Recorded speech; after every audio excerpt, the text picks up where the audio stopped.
one of the most powerful photos we have. And we are very healthy. I learned it myself so that I can train the first ones, and then the first ones train the next one. Life, we were that crazy. What a season! What a journey it has been. My God, I can't believe it. This is where God has taken us. What's next? I want to be surprised, Lord. I want to be surprised. Hello, The Way. I'm Pastor Ryan, and Sharon. we're going to be reacting to some photos of The Way's past. Let's go. Okay, first photo. First photo, this is taken at the hospital, sa paborito naming hospital sa Western. A lot of miracles happened there. A lot of miracles. I remember one time we emptied out our entire hospital wing. We went in almost every day consistently for an entire week.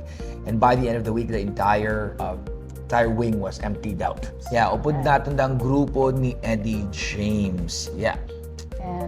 And we are very healthy. Very healthy. Healthy, wealthy, and blessed. Next. Wow. Saan nagatukar ka pa ni Valeria?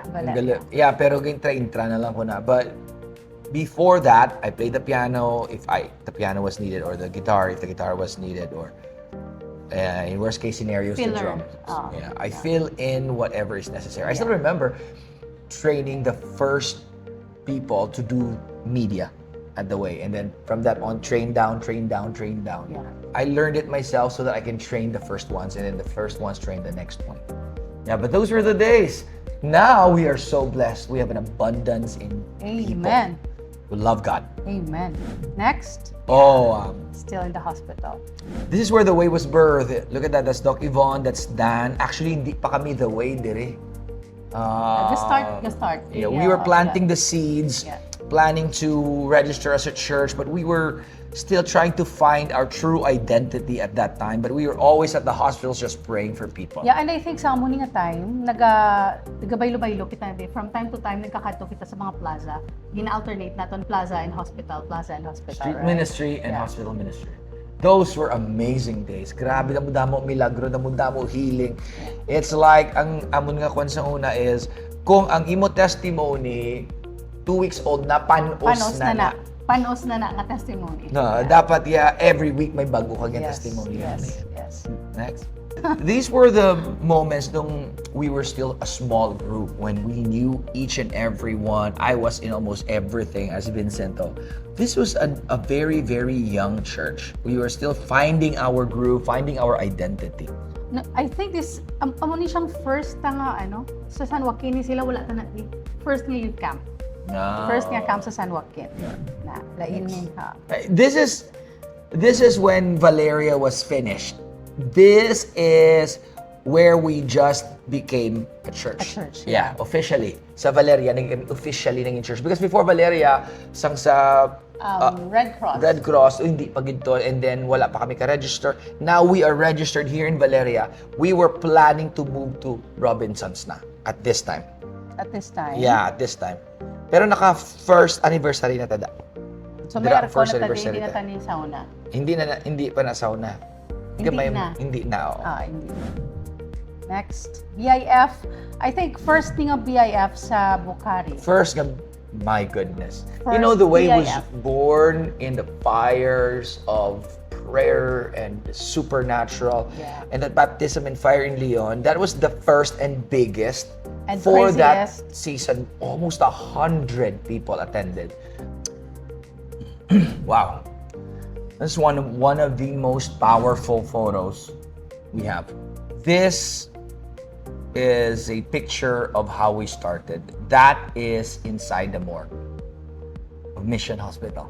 There's another photo connected to that. I don't know if it's here, but the rest of the young people are outside. Ara sila sa puerta sa door sa morgue pray. While si Rilo, kay isa-isa man lang si Rilo Galiz itong time, prayed for that man, that dead man, ginbuksan lang na siya, to raise him back to life. We were that crazy. So those were the days. I believe the goal of God was not just to raise the dead, but to teach and take our faith to another level. I think that was the greatest thing we got from this, is whether or not we raised the person back to life, but that our faith was really, really elevated. Next, dinagyang. This is powerful.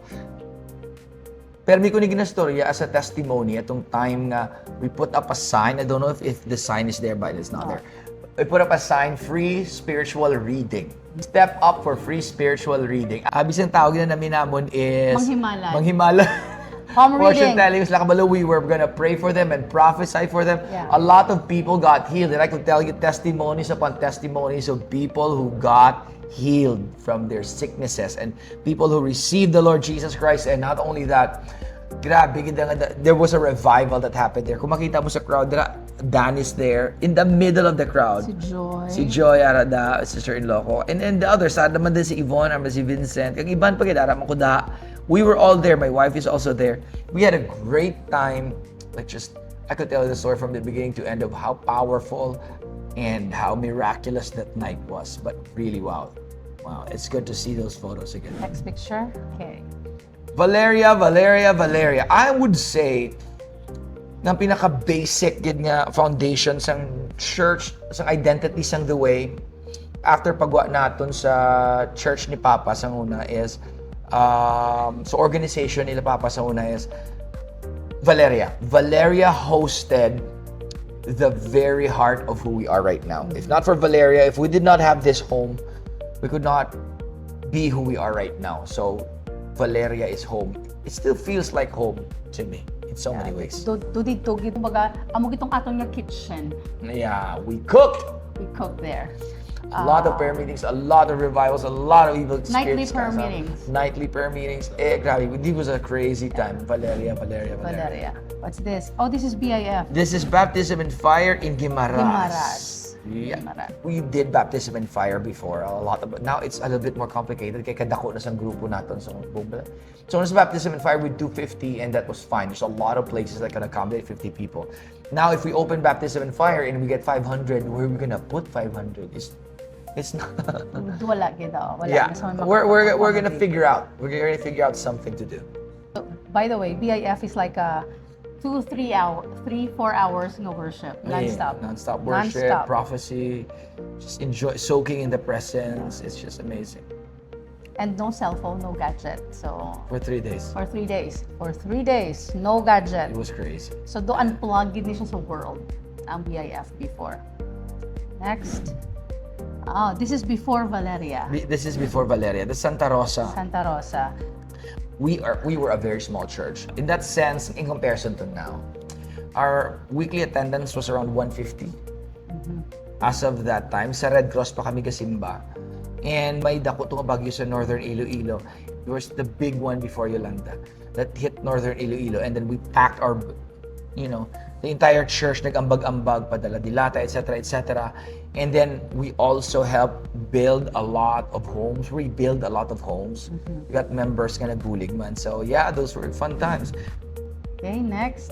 Next. Ari sakay kami sa bagon para magkat sa mga bukid, para managtag. Relief. Yeah. Mga relief. Yeah, we did a School lot of supplies. that before. I mean, it's not that we didn't want to do it right now, but we did a lot of that, a lot of mission work. So, some people would say, sa The Way, dako na sila nga church, di paano mga imol. I think we did more than you could ever imagine. All in all, millions siguro. All in all, ang na-spend sa aton nga gamay nga church sa una in helping out the communities around us. Next. Mona Vansenia National High sa School. That Villa. was one of our first concerts before the massive 20+ thousand to maybe even 30K attendance. This was us. Campus sang- concerts. Oh, campus Yeah. concert. And we thought that was the bomb. Wala LED wall. I don't think we even had a projector. Maybe we did, maybe not. Mayara projector, pero wala mga in-ear, Wala na yan. Rubo-rubo na Rubo-rubo gid ya, as in. But then, wow, look at that. We really thought we was the bomb. Next, sa hub. Sa hub na ni, during Robinson's days. Before COVID. Before COVID, yeah, a lot of familiar faces in that. But yeah, look at Kurt is still a student at National High School, and we are just beginning the journey. But this is where the rapid growth happened. Yeah. We moved from around 150 to 200 max, So 800. 800 to 1,000 in less than a year. That was a fast growth. Grabe na nga growth na naman. Aww. Ikaw, Sunday school. kids church na ito na. Amo lang gini yung kids church before. Ara lang gid sa lobby. I mean sa lobby Sa sa lobby sa cinema. cinema. And ging try namon naton sa ulihi nga is para ma-split siya. So ging rentahan naton ang stock room sa isa pagid ka cinema. Yeah. So stock room. Yeah, we rented the stock room. So this and the other room ang stock Yeah. room. Yeah, Oh my. that's where we began. Oh Look my. at where we are at now. This one is unplugged. Unplugged, yeah. Robinson's Basement na siya. Wow, look at that. Like a mini concert. Supposed to be, dapat hindi ni siya massive mo. Okay, though, this kinda like, do youth gathering lang very small. Pero ang ending niya, Namudam na kadto. damo-damo, nagkadto. Sadya. Sadya, yeah. So that is West. West. Ang first, nga The big concert. big concert, nga hindi na siya... Reckless Love does. Yeah, Reckless Love. Reckless Love. Nga hindi na siya high school campus. Kaya before, high school campus sa Avancenia. Rans or sa National High School. Pero High taga National High School lang. Yeah. This one is open to all. We had about 4,000 probably people there. 4 to First. 5,000 people First there. niya. My God, damo na that drama. First nga concert nga may LED na finally. First yung Christian concert nga nagkanta Mundo. Alams na! This is us now. And that's just one service. We have 2 services. Granted that that's afternoon and standing na up to the back. But the morning service is catching up to that attendance as well. So yeah, that's us. That's a lot. My God, I can't believe it. This is where God has taken us. What's next? I don't know. I don't know what's next. I don't I know. want to be surprised, Lord. I want to be surprised. Nakulbaan ko maghambal ka. I wanna be surprised, Lord, how? Ito ginakulbaan ako. I love the photo, but that photo is a small representation of the massive crowd that came in. People flew from abroad, from Davao, from Mindanao, from Manila, from Baguio. They flew in just to join that concert. And although ulan kita, kag wala ka takapadayon, it's still success for me. Yeah. Because we saw what we can do by the grace of God. Amen. It showed us an idea of our strength. Ang kaya sa Church of Solidarity, more than 500 volunteers. Wow. Grabe. Grabe. Next, ganito na, Diman? That's preparation. That's last minute scanning the place for final things. I think that was day before, Day right? before. This is day before. Day before. My God, wow. Wow, it feels like yesterday. Nice. That is now our service. Look at that. 9th anniversary. Alalawas ang tao sa sagwa. Kung gusto magsulod, galinya ang tao sa sagwa. Overflowing. God has been so good. God has been so good.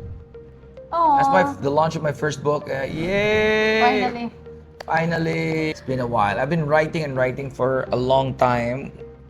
Just never got the chance to publish until now. So thank you, Jesus, for that. Amen. Amen. Book 3 na kita subong. 3rd book na kita. Book Amen. 4 is coming. 4 is coming. First baptism service Here. Here. Sa Sa Paseo. Wow, look at that. Sino naging baptized ta? Pumunta, sino ni? Pero wala pa ta na di aircon. So, wala na ako kapang baptize myself because we had a pastoral team do that. But there was a time when I did everything. There, the way sa na church mo na. Naryo na. Wala i-zoom in lang ni balhas ni Cherison. Ni Pastor Cha. Oh, wow. Fascinating. Kaya abi sa mga tao, during this time, may aircon kita. Yeah. Sa picture, Sa kaya picture, lang kanamit, tanawon. Tugnaw, no? Oo, abi nila, tugnaw sa sulod. Kaya wala sila kabala init-init. First time nagbalik sa Midweek Bible Study drill na sa office. Oh, Midweek Bible Study. First thing nga Midweek Bible Study drill sa office. After the pandemic. That's Last the way. picture. Oh no, no, that's not, that was old. That was when we just moved to Paseo. First service in Paseo because of the shirt. I know the shirt, but that's the shirt. That is our first Paseo service. One service pa lang today. Oh, on service. One Super service. hot. Super hot. And guess what happened there? We were 1 hour and 20 minutes late. Because of the technical difficulties. Technical yeah. difficulties. First day. What a season! What a journey it has been. But And the end- now, I'm excited for what God's gonna do next. And my God, if the trajectory goes the way, the trajectory that we have, 5 years from now, my Lord, imagine what would happen. Only God knows. I'm excited for what God is doing. And I hope you take the time also to join us and believe with us. And soon and very soon, makita tayo ng revival ng ginapa, ang fulfillment sa ginapangayon natin sa Ginoo. And it's coming. I'm excited. Live long and prosper. Shalom. Peace out.